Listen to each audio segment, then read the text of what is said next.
at the roads right now. It is exactly 9 minutes past 8 a.m. and we want to get started with the day's discussion. Remember, the hashtag we are using is GoodMorningKenya. At Jane Wamboy is my handle, at Regina Manyara, my colleague, and at Sam W. Njoroge, my colleagues here in studio, as well as Regina Manyara, who will be joining us in a bit all the way from Kisumu, and that is where we are going to be.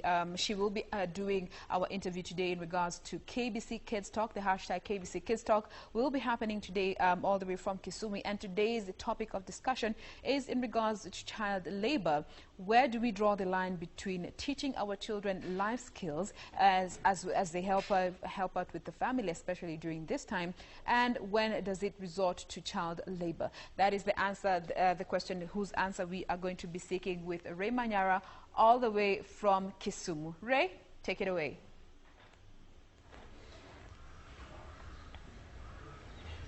Thank you very much, Jen. Indeed, we are coming to you live from Kisumu County at Pinecone Hotel, where stakeholders have convened for the Western Kenya Child Labor Conference here. It's a two-day conference where stakeholders drawn from different parts of the country and even from abroad to discuss on how to tackle child labor within the Western Kenya region. I'm Regina Manyara, glad to have you on board. Now, without further ado, let me introduce my guest this morning. On my far left, we have Michael Achieng, who is a coordinator of the Kapunja Child Labor Free Zone in Kisumu. Thank you, sir, for your time. Thank you. Next to him is Tekla Vivian Achieng, who is an anti-child labor ambassador. Thank you very much, Tekla, for availing yourself this morning. Thank you. Now, we're talking about matters of child labor, and I want us to start off with you, Michael. Now, from where you sit, what do you think, what factors are fueling child labor within the region? Yeah, definitely. I'm Michael Achieng from Kisumu County. I coordinate child labor free zones in Kisumu. There's more than 4 zones. There are things that are really fueling the child labor in these zones are many. I'll mention some which are very critical. Like one, there's poverty, which is fueling child labor in Kisumu County. Poor governance is challenging child labor.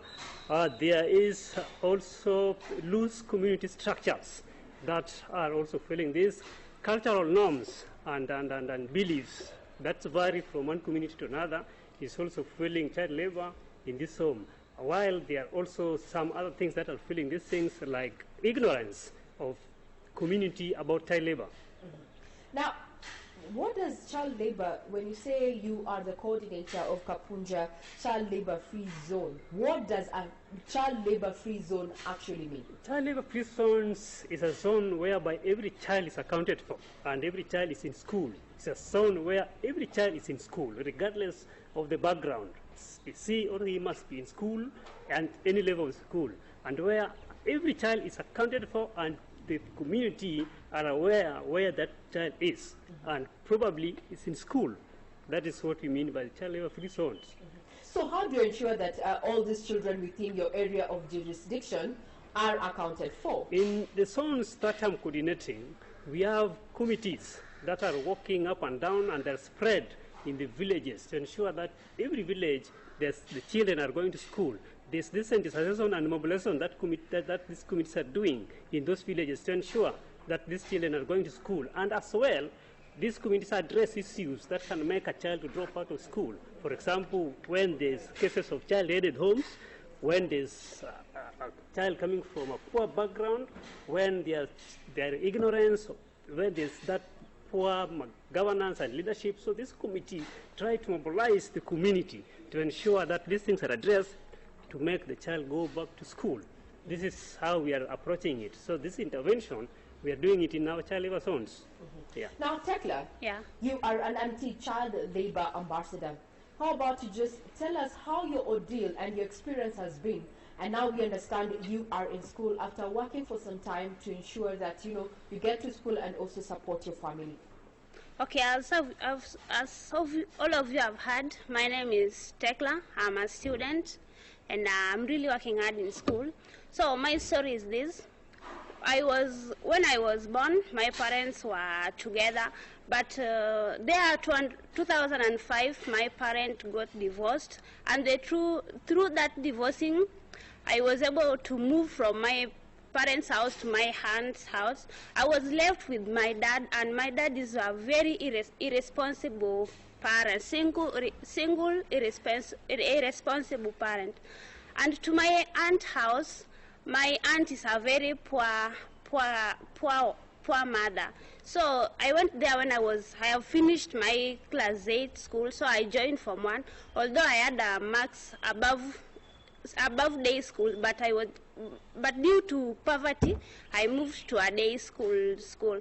And through that day school, there is this issue of milk cards in schools, and due to poverty at home, I was not able to pay that milk card fee in school, although they say there's free education, but to me, that free education, it was just like nothing.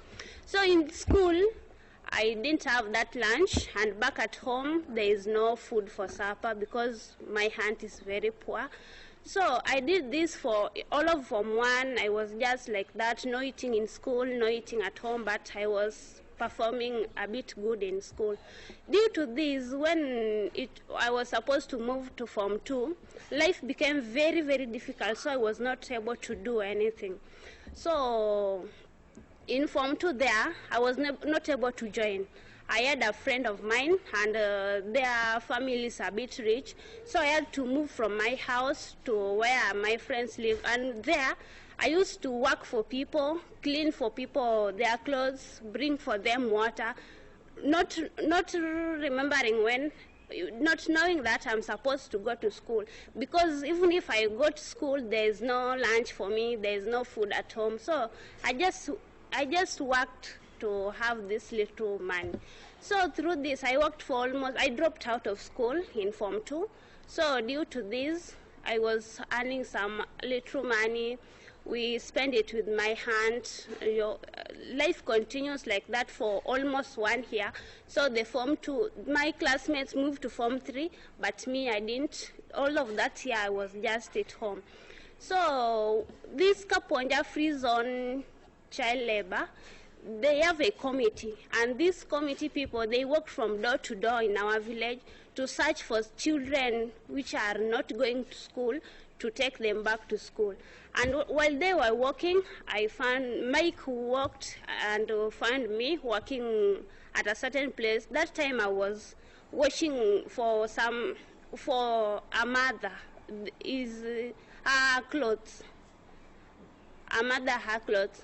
So that day, Mike talked to me. He told me that he asked me if I can go back to school and how old am I. I told Mike I was 17 years old, although I started working when I was 16 years old. And through the Kaponja Free Zone Child Labor, they sponsored me and took me back to school. So what is your experience having gone through all those struggles? Are you happy that you're back to school and at least you have people who are supporting your education, that you have a roof over your head and you have food at your table every day? Yeah, I'm very, very, extremely, not even happy, extremely happy that I'm back to school. I'm studying good at school, and in school I would like to finish my secondary school, join a university school and pursue a good course. Mm-hmm. Yeah. What do you aspire to be once you're done with your education? What do you want to be? Okay, once I'm done with my education, I would like to be an accountant in one of the banks abroad. Mm-hmm. Yeah. Why an accountant? Because in school, maths is my best subject, and I have a physics teacher called Mr. Okay, in school we call him Wash Wash, but that teacher is very nice to me. He always tell me to continue doing maths, doing business, for me to have that, to pursue that course. Mm-hmm. Now, from your experience, what would be your advice to parents and guardians? You've said that your father was irresponsible, and that's why you had to fend for yourselves. Yeah. What advice would you give to parents who are forcing their children to go out and work to support themselves? Okay, my advice to parents is every family should think seriously about the future of their children back at home. Mm-hmm. You know, if you just left your child there, even you won't benefit from that child of yours. Mm-hmm. Yeah, so you have to think seriously about your child. Yeah. From where you sit, Tekla Vivian, you're an anti-child labor ambassador. Yeah. Working under the Kapunja, or rather associated with the Kapunja Child Labor Free Zone. Yeah. Going forward, what do you envision for Kapunja in terms of child labor among your peers? My vision goes to Kaponja that all the children from Kaponja should be in school, and we will fight for the Kaponja, we will help the Kaponja Free Zone to, through our, to me I'm ambassador, and through this Kaponja Child Labor Free Zone, we have a teens club, and this our teens club, we are teaching children about this child labor, how it is affecting children, and all of children in Kaponja should join school. Yeah. Now we've heard from Tekla Michael there, and she's appreciating Yes. what the Child Labor Free Zone has done and changed her life. Now we've heard about the issue of poverty and also irresponsible parents. From where you sit then, how do parents, what role can parents play to ensure that their children do not get engaged into child labor activities? First, parents, they must know that they have responsibilities, and that is why they are giving back to these children. That is the first point. Then after realizing that they have the responsibility, they have to ensure that they use the resources available within their reach to do businesses, agribusiness. There are many issues on how they can generate income, regardless of the poverty. There are resources that we are having in these areas. So if these resources are used properly by our parents, they will be able to take children back to school, and their children can learn. That is one. Second, they must again collaborate well with the government, so that the government will also know what is going place in that place, so that these things are taken seriously, because there are policies and legislations that are supporting that children must be in school. If you check the Bills of Rights, Article 53, if you go to Basic Educational Act, you will see that the first principle is ensuring that there's free compulsory basic education. And therefore, if parents could know this, and they network with other people, they consult the leaders around, and that is why there's also this social protection. When you check the social protection issues, which is in the Children Act, it is giving society a role to play again. If your neighbor's child is not going to school, it should be also your concern. And then we use these structures, these governance structures in the villages to ensure that this thing is happening. So this is my advice to parents. They should not just listen, even if they are poor. They should walk out and look for how they can get supported. Because most parents, madam, you will realize that maybe they are not able to pay school fee, but they are just quiet at their home. They don't make noise about it. They don't work about it. So no one will know. And again, these children are also going to labor. So if we make this noise, if we come out, then every child will be going to school. Very well said. But now where we find ourselves, we find that parents are saying that with this, especially this situation that has been brought about by COVID-19, what we're terming as COVID-19 disruptions, that now they're finding it a little bit hard to just provide for their children. How then do we distinguish between child labor and child work? Yeah, definitely. Child labor and child work is very simple. Child is helping you at home at no pay, and that work that is not having harm in him or her, and is also supporting the child to access education. That is child work, which is very simple. But when this now work, where a child is going to work a long time and is exploiting the child and is disturbing the child physically and emotionally at a pay, that's now wrong. So parents, they should take the responsibility which I said. If there's any work and they are not disabled in any way, they are not sick, then they are the people that should go for this job. And in any case, by the time they are going to job, let the children work at the house level, whereby they do these small things in the home. Yes. Now let's bring about the issue of culture and tradition. Yes. Within this western region, we know that rites of passage, there's a time that you'll find that a certain clan, I don't know if it's a clan, is going through a rites of passage, and you'll have even 7-year-olds, 9-year-olds considered having gone through that particular rites of passage, and they're seen as adults. These are the young boys and girls that you're finding either in the mines or in the farm or even hawking. How then do we work, or rather change some few aspects of the culture and tradition to ensure that children's rights are still maintained in as far as child labor is concerned? Therefore, the network and the committees are doing a lot of lobbying and advocacy and doing a lot of sensitization. So that there are some stereotype cultures that have gone by the age. We should not embrace such kind of cultures like the circumcision. Because you're right, when somebody is already circumcised, it's like he's graduated to adult. And he also believes that I'm now big, I can go and work. But the age in the constitution is still demanding that they're still a child. So we should do a lot of advocacy and sensitization so that this culture, these stereotype cultures, to be abolished, to give our children room to go to school and be children, because a child must be a child. Time is coming when they will be doing all those things. Yes. Now, you have 4 child labor-free zones under you as a coordinator. Yes. What challenges are you going through or meeting to ensure, as you just ensure that these CLFs continue performing? Yeah, there are challenges that we are facing while we are now coordinating or when we are doing these things. This perception in the village, when you go walking up and down talking about labor, this community perception that maybe you are paid a lot of money and now me, I'm poor, you want to take my children to school, who is going to pay that fee? And again at times, me as a coordinator, I cannot be able to pay somebody's fee. I cannot be able to buy clothes for anybody, uniform. But if you are just going that you are advocating and you cannot provide a solution, immediate one, for the child to go back to school, it's a very big challenge. Second, our leaders in the society, they have refused to take their role. So it's like you are double doing this thing.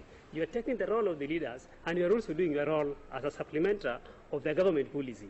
So if leaders can come in and help us mobilize that local resource in the village, then our work will be easy.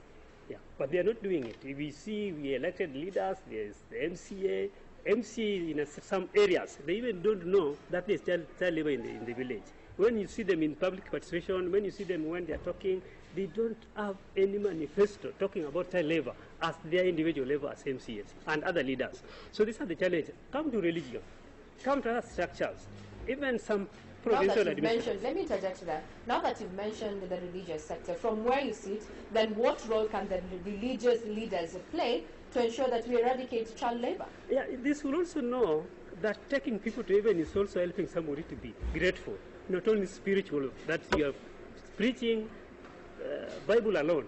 This is now out of Bible. And I believe even inside the Bible, there are some phrases that are talking about children. This will be also using these phrases from the Bible to talk about child labor and also have committees within their religion set up that are talking about children and child labor and other issues in every religion. Because most religions, when they go to pulpit, they only pray, they only read Bible, and then they go home. Yeah. So this, if everybody can embrace this, in calculating children issues in every forum, be it religion, any forum, then we will be good to go. Yeah. Now, Tekla, well, you were working during that time when you were working, trying to just make ends meet. Did you encounter other children who are also working to ensure that they meet their daily needs? Yeah, there's children outside. Yeah, we are still working. Yeah. And what do you think now with this establishment of the child labor-free zones then? Have you seen a change that there are now more children going to school within your region? Within my region, there are still some, but due to this our club, K-Teens Club, we will support the committee of this Kwaponja Child Labor Free Zone to help them notifying where these children are working and they will be back to school. Now going forward, in your perspective, Tekla, how or where do you think you need assistance? As a child, as a person who's gone through the system, where do you think we need assistance? Pardon? Where do we need to correct, or rather so that we can support children so that they do not get into child labor activities? Okay, we have to talk to these parents. Most of the irresponsible parents must be responsible to their children, and they must talk to their children that before you reach this age, let someone not call you to go and work for him or her. Yeah. Instead of employing you, they should employ your parent. Or instead of employing a child, they should employ the parents, the adult in this situation. Yeah. Now, Michael, as we are working towards winding up this particular conversation, from where you sit, you've handled these children then. Going forward then, how do we connect to the links and ensure that child rights are protected within this region in the perspective of child labor? Yeah, definitely networks. And networks of not only one particular group, a variety of of organizations, right from private sector, government, civil society, faith-based organizations, local leaders and structures. If you can have a network in each and every village, because I believe, Regina, that each and every village is represented by structure of the government. Even the president is having a representative in the village. Yeah, Nyumba Kumi issue. All these people, if you can have forget about the bigger network in the national levels or in the country levels, network in the village level, which is meeting annually, which is meeting almost monthly, to be discussing issues of child labor, to be discussing issues of children, then these networks can be strengthened. They can be strengthened by empowering them through capacity building. They can be empowered through on how they can mobilize local resources, how they can lobby and advocate for the police legislation, and again utilize well the resources that are given to children. For example, the bursary, this money is for children. Yeah, if these local networks can be empowered to do those ones on behalf of a child who is unable to get access to those information, because some other parents are also unaware of even the National Affirmative Action Fund.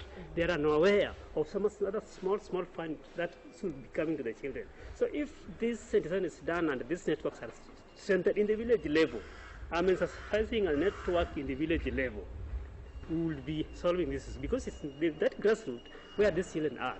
Yeah. And again, the private sector, who are also taking a major role in employing these children, this should also be sensitized on the international labor laws. I learned that there are some employers that are also ignorant about the labor laws. And if they can know about the labor laws, they will not be employing these people. And if they know the consequences they can as well face by the time they are employing these people, they will be not employing these people. And then when a child has gone for employment and is not employed, I will think twice. The second thought, maybe going back to school, because still you're not having money, nothing to eat. The only thing which is remaining is education. With that network again, with that composition, with us like the Free Zone and other team, then the child will be in school. Yeah. Now we are having a two-day conference of bringing together various stakeholders, just focusing on Western region to eliminate child labor. This is the last day.